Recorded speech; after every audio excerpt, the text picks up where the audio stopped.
الحمد للہ نحمده ونصلی علی رسوله الکریم محمد وعلی آلہ وصحبہ اجمعین، اما بعد۔ سورہ البقرہ کی آیت نمبر 75 سے ہمیں کون سی باتیں معلوم ہوئی اس کا ذکر ہم کر رہے تھے، اور اب تک ہم نے 4 باتوں کا ذکر کیا تھا۔ 5ویں بات اس آیت کریمہ سے ہمیں یہ معلوم ہوئی کہ اللہ رب العالمین جو کلام کرتے ہیں اس کلام میں حروف اور آواز دونوں ہوتی ہیں، اور یہ ہم اللہ رب العالمین کی صفت پر ایمان رکھتے ہیں۔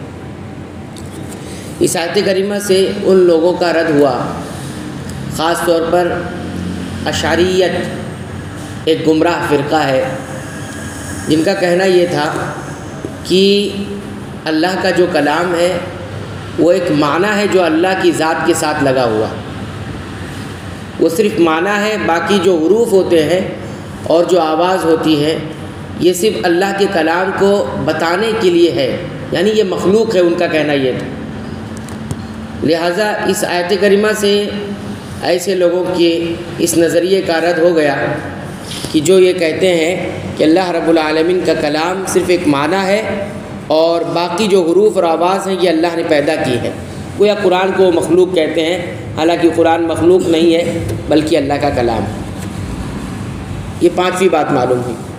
6ٹھی بات جو اس آیت کریمہ سے ہمیں معلوم ہوتی ہے وہ یہ کہ یہود کی ایک بدترین صفت یہ تھی کہ وہ اللہ کے کلام کو بدلتے تھے۔ اللہ کے کلام کو کیا کرتے تھے؟ بدلتے تھے۔ جو اللہ ان کی طرف کلام نازل کیا موسیٰ علیہ السلام کے ذریعے اس کو بدل دیتے تھے، اس میں تحریف کر دیتے تھے۔ اس لیے اللہ نے فرمایا ثم یحرفونہ من بعد ما عقلوہ، سمجھنے کے بعد وہ اس کلام میں بدل دیتے تھے، اس میں تبدیلی کر دیتے تھے، یعنی معنی کچھ کا کچھ بیان کرتے، یا جو ان کے خلاف ہوتا ان کو گرا گزرتا اس کو چھپا لیتے، اور جو ان کے من کے مطابق ہوتا اس کو بیان کرتے۔ اس کی بہت ساری شکلیں ہیں، وہ تفصیل میں ہم دیکھ سکتے ہیں۔ اس کے بعد 7ویں بات اس آیت کریمہ سے یہ بھی معلوم ہوتی ہے کہ یہودیوں کی ایک بدترین صفت، جو سب سے بدترین صفت ہے، وہ یہ کہ اللہ کے کلام کو سمجھنے کے بعد بدل دیتے۔ ایک تو بدل دینا، آدمی سمجھا نہیں اور اس سے غلطی ہو گئی اور اس نے کچھ کا کچھ معنی بیان کر دیا، لیکن ان کا مسئلہ یہ تھا کہ سمجھنے کے بعد کہ ایک چیز کو وہ سمجھ چکے ہیں، سمجھنے کے بعد اس کو بدل کر بیان کرتے تھے۔ تو یہ ایک بہت بدترین صفت ہے۔ سمجھنے کے بعد معنی کو سمجھ لیا انسان، اس کے بعد کوئی چیز بدلے تو یہ بڑا گناہ ہے۔ یہ کیا ہے؟ بڑا گناہ ہے، کیونکہ ایک انسان جاہل ہے، جاہل کا مطلب جانتا نہیں، اس چیز کو، اس کلام کے معنی کو سمجھ نہیں رہا ہے یا سمجھ نہیں پایا، اب اس سے غلطی ہو گئی اور وہ بدل دیا معنی، تو ایسی صورت میں اس کو معذور سمجھا جائے گا۔ معذور کا مطلب اس کے بعد ایک عذر ہے کہ وہ یہ کہ وہ سمجھا نہیں، جانتا نہیں ہے، اس لیے اس سے یہ غلطی ہو گئی۔ لیکن وہ انسان جو کسی چیز کو اچھی طرح سمجھ گیا، سمجھنے کے بعد اس کا علم بھی رکھتا ہے، اس کے بعد وہ کسی چیز کو بدل کر پیش کرے، توڑ مروڑ کر پیش کرے، آپ دیکھیے وہ کتنا کبھی بات ہے۔ یہ اس کو کہیں گے کہ ہم گناہ پر جری ہو کر اور جرأت کے ساتھ گناہ کرنا ہوا، جرأت کے ساتھ گناہ کرنا ہوا۔ اب آپ دیکھیے کوئی آپ بات بول رہے ہو اور آپ کی باتوں کا کوئی غلط مطلب نکال کر بیان کرے ہو، دوسرے کو بتائے، حالانکہ آپ نے اس کو اچھی طرح اپنی باتوں کا مطلب سمجھا دیا، اور آپ کی بات تروڑ مروڑ کر اور اس کو بدل کے بیان کرے، تو اس کی غلطی زیادہ ہوگی یا اس کی کہ جس کو آپ نے بتایا اور اس نے بھی کچھ بدل کر پیش کیا لیکن وہ سمجھ نہیں سکا تھا آپ کی بات، تو دونوں میں غلطی کس کی زیادہ ہوگی؟ اسی کی غلطی زیادہ ہوگی کہ جو سمجھنے کے بعد آپ کی باتوں کا غلط مطلب نکال کر اس کو بدل کے پیش کرتا ہے۔ تو ایسے ہی یہ لوگ کس کے ساتھ کرتے تھے؟ اللہ کے کلام کے ساتھ کرتے تھے۔ 8ویں اور آخری بات اس آیت کریمہ سے یہ معلوم ہوتی ہے کہ اللہ کے کلام میں تحریف کرنا یہ بہت بڑا گناہ ہے۔ تحریف کا مطلب بتایا ہم نے بدلنا اس کو. اب چاہے الفاظ بدلے جائیں اور چاہے اس کے معانی کو بدلے جائیں، دونوں بھی تحریف بہت بڑا گناہ ہے، بہت بڑا گناہ. اور یہ کس کی صفت ہے؟ اتنا بڑا گناہ ہے کہ اللہ تعالیٰ نے اس کو یہودیوں کی صفت میں قرار دیا کہ یہودیوں کی یہ صفت ہے. اگر کوئی ایسا کرتا ہے تو گویا یہودی کی طرح بنتا ہے، وہ یہودیوں کی طرح وہ بنتا ہے، اور یہودیوں کی طرح بننا نہیں ہے، ان کی مخالفت کرنا ہے. اس امت میں بھی کچھ لوگ ایسے آئے جنہوں نے قرآن میں تحریف کرنے کی، بدل کرنے کی کوشش کی، اور کیا بھی انہوں نے. اب دیکھیے تحریف جو بدلنا ہوتا ہے وہ کئی ایک قسم کا ہوتا ہے، ٹھیک ہے، جو ثابت نہیں ہے اس کو انسان بدلے. ایک تحریف قرآن میں یہ ہوتی ہے کہ انسان قرآن کے حروف کو بدلنے لگے، قرآن کے حروف کو بدلنے لگے. اور اسی طرح ایک تحریف یہ ہوتی ہے کہ قرآن کو حروف کو نہ بدلے بلکہ اس کے معانی کو بدل کے بیان کرے، جو معنی ہے نہیں اس کے اندر، یا ہے تو ادھر ادھر کی تعویل کر کے بیان کرے. یہ دونوں چیز، قرآن دونوں چیزوں سے محفوظ ہے. لوگوں نے جرأت کی اور کیا بھی، لیکن دونوں چیزوں سے قرآن حکیم کو محفوظ کر دیا گیا ہے. لفظی طور پر تو کوئی بدل نہیں سکتا ہے کہ قرآن کے الفاظ کو بدل دے، کیونکہ وہ محفوظ ہے اللہ رب العالمین. ہاں جرأت کس پر کی ہے؟ لوگوں نے اس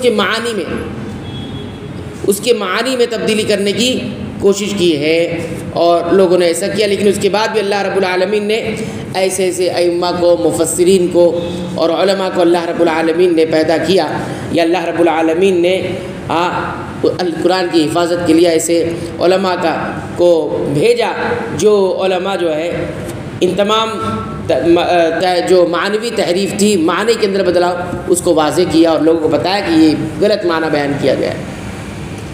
ایک اور چیز جو اہم ہے وہ بتانے مقصود ہے، جس کا تعلق ہمارے آپ سے ہے، وہ یہ ہے کہ بہت سارے لوگ جو ہے، یا کچھ لوگ ایسے ہیں جو قرآن حکیم سیکھتے نہیں ہیں. قرآن خاص طور پر سیکھتے نہیں، تلاوت نہیں آتی دیکھ کر، پڑھنا نہیں آتا. چلو پڑھنا نہیں آتا تو کم سے کم سیکھنے کی کوشش کریں، سیکھنے کی کوشش کریں کہ ہم قرآن حکیم کو عربی زبان میں دیکھ کر سیکھیں. لیکن اس میں کیا کرتے ہیں؟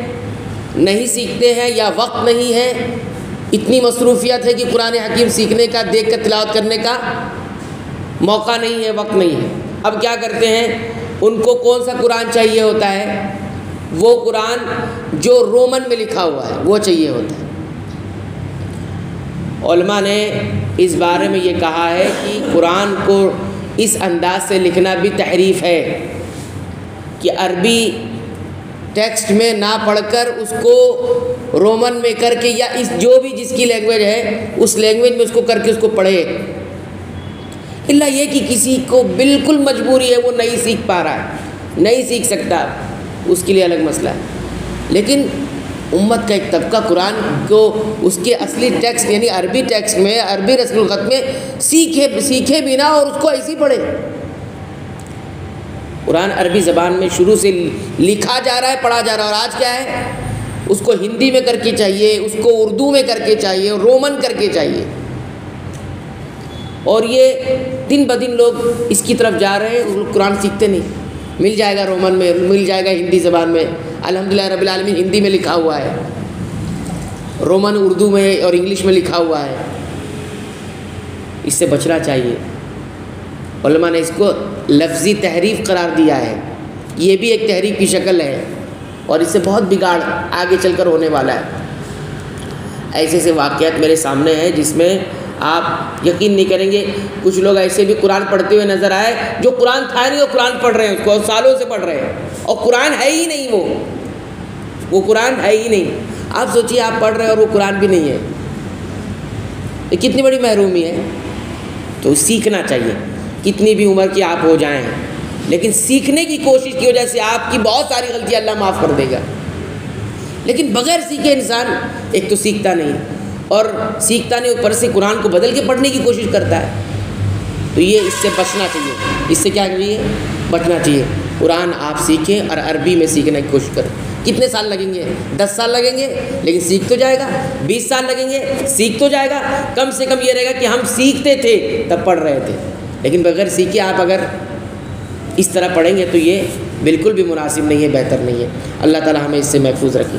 بہرحال قرآن میں اس طرح کی تبدیلی کرنا، اور ایک بات اور یاد رکھیں، کچھ لوگ قرآن میں نہ تو معنی کی تحریف کرتے ہیں اور نہ لفظ کی، لیکن اس میں اس طرح کے مذاق بنا کر اس میں تحریف کرتے ہیں، اس میں جوک اور لطیفے بنتے ہیں قرآن کی آیات کے۔